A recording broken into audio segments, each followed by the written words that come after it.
Chegamos em Números capítulos 28, 29 e 30.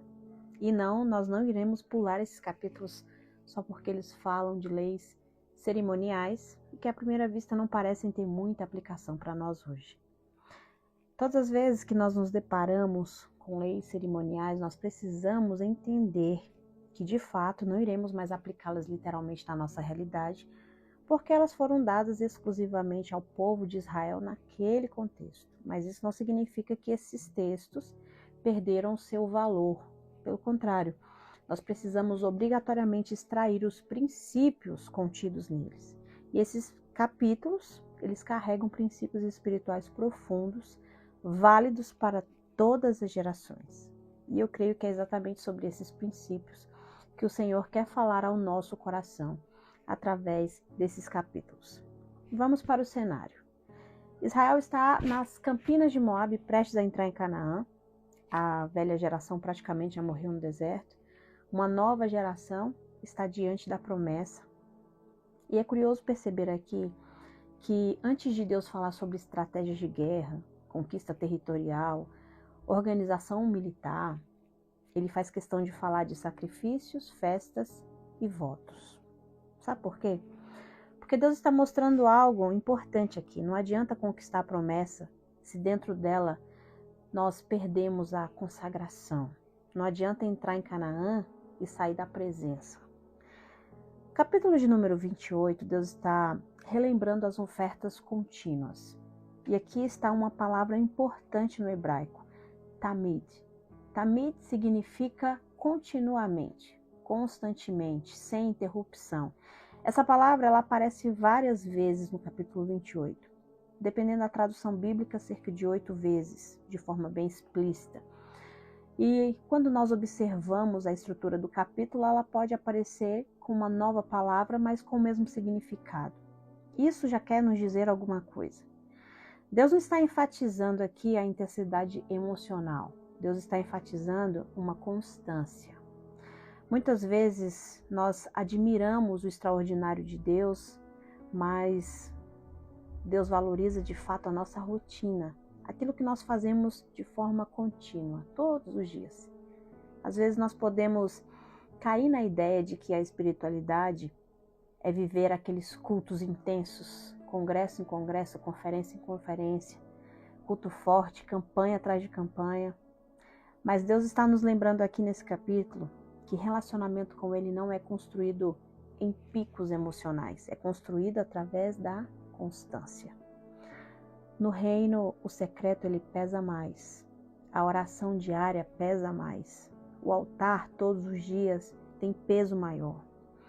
E em Números 28, Deus ordena 2 cordeiros por dia para ser sacrificado. Um pela manhã, o outro ao final da tarde. Isso é profundo. Nós hoje não vamos sacrificar ovelhas, como forma de culto. Mas isso também quer nos dizer alguma coisa. No hebraico, a expressão para entardecer, essa palavra que eu vou deixar escrita aqui para você é porque eu não vou me atrever a pronunciar. E quer dizer entre as tardes. Uma expressão que aponta para o período entre o declínio do sol e o anoitecer, ou seja, Israel começava o dia com altar e terminava o dia com altar. Antes do trabalho, altar. Depois do trabalho, altar. O dia inteiro era modulado pela presença de Deus. Esse princípio é poderoso, porque talvez, muitas vezes, o nosso problema não seja a falta do culto coletivo, mas a falta de um altar pessoal. E aqui, esse texto vai nos confrontar. Por quê? O fogo que eu apresento no altar ontem, o que eu apresentei no altar de ontem, da semana passada, não sustenta o meu altar de hoje. Eu preciso remover as cinzas, colocar lenhas novas e levantar um novo altar. Nós não vivemos da oração do domingo, da palavra da semana passada, do relacionamento com Deus que eu tive há um tempo atrás. Experiências com Deus não funcionam por estoque. Agora, tem uma entrelinha linda aqui nesse capítulo. Deus está descrevendo um sistema sacrificial que exigia abundância de animais, vinho, farinha e azeite. De onde viria tudo isso? Você pode se perguntar, já que o povo estava no deserto. A resposta é: não viria. Deus estava dando instruções agora. Sabe por quê? Porque Deus está legislando sobre uma abundância que eles ainda não tinham acesso, mas teriam. Em outras palavras, Deus está dizendo: vocês ainda não pisaram em Canaã, mas eu já estou preparando vocês para o que vocês vão colher lá. Isso é muito importante, sabe por quê? Porque muitas vezes Deus começa a alinhar a nossa fidelidade antes mesmo da promessa se manifestar. Aqui o Senhor dá instruções para estabelecer no coração do povo o que deveria ser feito, como deveria ser feito, a rotina que deveria ser feita. O povo já estava sendo preparado para que essa fidelidade se manifestasse na prática, assim que o povo colocasse os pés na promessa. Capítulo de número 29, nós entramos nas festas do 7º mês, festa das trombetas, da expiação e do tabernáculo. Esse texto também nos traz informações grandiosas. As festas das trombetas falam de despertamento. Na Bíblia, a trombeta, ela geralmente aparece para despertar, anunciar uma guerra, uma convocação, juízo, movimento, manifestação divina. Não era para entreter. Essa trombeta se chamava shofar. E o shofar, ele não acaricia, ele desperta. Eu fico aqui pensando, talvez o nosso problema hoje não seja a falta do som, seja o excesso dele. Muito som e pouca trombeta. Muito barulho para entreter e pouca voz para nos despertar. Esse capítulo está dizendo sobre isso. Depois vem o dia da expiação, o dia mais importante do calendário judaico. Nesse dia, o sumo sacerdote entrava no Santo dos Santos para fazer expiação pelo pecado do povo. Se você nos acompanha desde os vídeos de Levítico 16, você vai ter uma explicação somente sobre isso. O texto diz que o povo deveria afligir a sua alma. E essa expressão no original hebraico carrega a ideia de humilhação, quebrantamento, autoexame. Não era para fazer apenas um ritual em um dia do ano. Era um sacrifício. Era um coração que deveria estar exposto. E aqui o Senhor está nos dizendo: Deus não se impressiona com uma religiosidade sem arrependimento. Nós podemos manter a liturgia, a aparência, a rotina e ainda assim estarmos distantes no coração. Deus trabalha em corações quebrantados, não em corações endurecidos que conseguem seguir um ritual perfeitamente. Mas para mim, uma das pérolas mais impressionantes do capítulo 29 está na festa dos tabernáculos. Durante 7 dias, Israel deveria habitar em tendas para se lembrar do deserto. Por quê? Porque Deus sabia de um perigo. O perigo da abundância é o esquecimento. No deserto, o povo dizia: Deus, eu preciso de ti. Em Canaã, o povo corria o risco de pensar: agora eu não preciso mais do Senhor. Por isso Deus mandava lembrar. Nunca podemos esquecer de onde Deus nos tirou, porque quem esquece o deserto corre o risco de idolatrar a promessa. Tem algo importante também escondido aqui, nesse capítulo de número 29. Durante a festa dos tabernáculos, eram sacrificados 70 novilhos ao longo de 7 dias. 70. Na tradição judaica, isso foi associado às 70 nações listadas lá no capítulo 10 do Gênesis. Sabe o que isso está querendo dizer?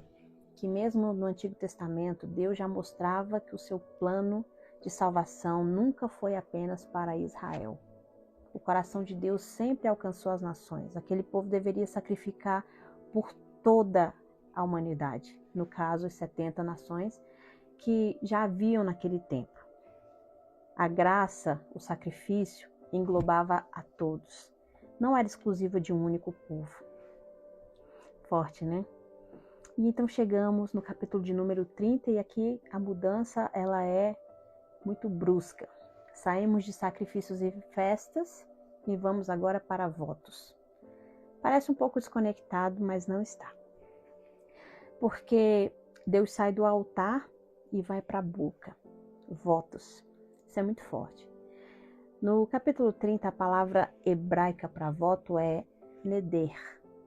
Mas o texto usa uma outra expressão aqui. Literalmente, fazer um voto era amarrar a própria alma com um vínculo. Entenda, na mentalidade hebraica, a pessoa não apenas falava, ela se ligava ao que ela dissesse. A sua palavra criava um vínculo. Isso já nos confronta. Porque hoje, muitas vezes, nós falamos de forma extremamente leve. Falamos por falar. Pode contar comigo. Depois eu faço. Com certeza eu vou orar por você. Senhor, se o Senhor me abençoar, eu prometo que eu vou fazer isso. E esquecemos. Mas Deus não trata palavras como descartáveis. Na Bíblia, as palavras carregam peso. Deus cria o mundo com as palavras. Alianças são feitas falando. Bênçãos são liberadas falando. Por isso, Deus leva tão a sério aquilo que sai da nossa boca. Há uma outra pérola escondida aqui no capítulo 30. O texto mostra que se uma autoridade da casa ouvia um voto e permanecia em silêncio, aquele silêncio validava o compromisso. Sabe o que isso está nos dizendo? Está nos ensinando que nem toda concordância é verbal. Muitas concordâncias são feitas de formas silenciosas. Aquilo que nós toleramos em silêncio, podendo falar, podendo contradizer ou podendo contrariar e não fazemos, nós estamos validando. E agora, juntando os 3 capítulos, eu quero que você perceba o que Deus está fazendo. No capítulo 28, Deus santifica o altar. No capítulo 29, Deus santifica o nosso tempo. No capítulo 30, Deus santifica as nossas palavras. Ou seja, Deus está preparando Israel para Canaã em 3 dimensões. No que oferecem, em como viver os seus dias e no que sai da boca. A santidade bíblica nunca foi limitada ao culto. Ela invade a nossa rotina, a nossa agenda, a nossa forma de falar, nosso vocabulário. Nós podemos frequentar o culto e ainda assim profanar o nosso tempo. Podemos pregar sem constância no secreto, podemos servir e a nossa palavra não valer absolutamente nada. Deus não quer apenas momentos isolados de devoção. Deus não está buscando apenas um culto bem apresentado, bem performado, uma oração bonita, uma oferta que entregamos no altar. Deus está buscando uma vida inteira marcada pela sua presença. Em Números 28, 29 e 30, nos mostra que a santidade não se limita ao culto. Ela alcança o altar, governa o nosso tempo, dá peso às nossas palavras.